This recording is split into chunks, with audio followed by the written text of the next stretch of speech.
So we have some of the new line here, 2010 Hitman fight gear. Ah, sneak previews? Yeah, a little sneak preview. Got some cool new stuff. Very cool. Coming out with. We did this new flannel. We went narrow and deep on the flannel division. There's a flannel division at Hitman?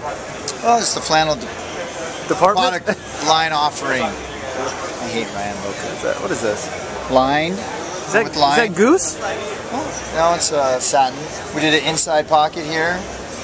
These are all additions. It's got the single embroidery point here, embroidery point on the rear. We actually went an inch longer on the sleeves.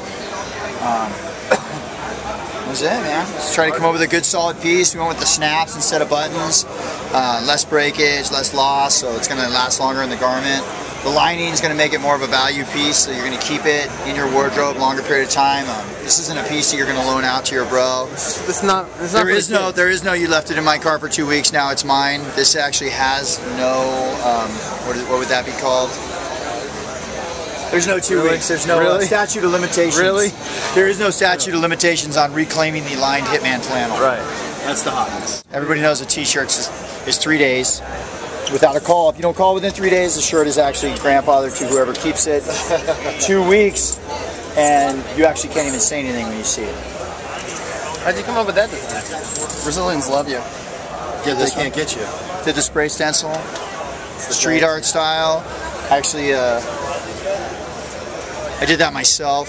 I created the stencil. I actually grew the trees. You're like the Shepherd Fairy. Well, I grew the trees, and then I actually cut the trees down and chipped them by hand. Yeah. I did the chip by hand, and then I actually turned them into pole. How did you come up with this? I've heard there's imitators of that shirt on the market. How did you do it? This is my send-up. This is my throwback. This is my throwback, and I did Vision Streetwear.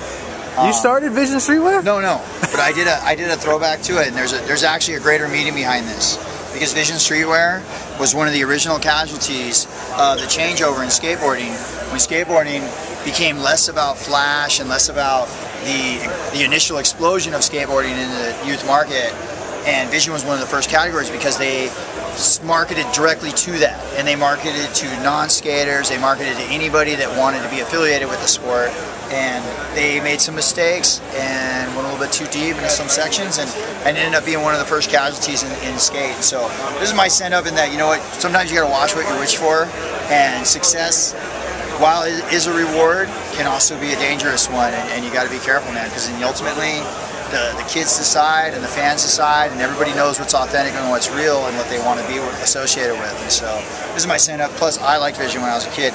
Initially, they were a very cool brand. They're still a very cool brand now, but at the time, they made some mistakes they had some problems. So this is my little reminder.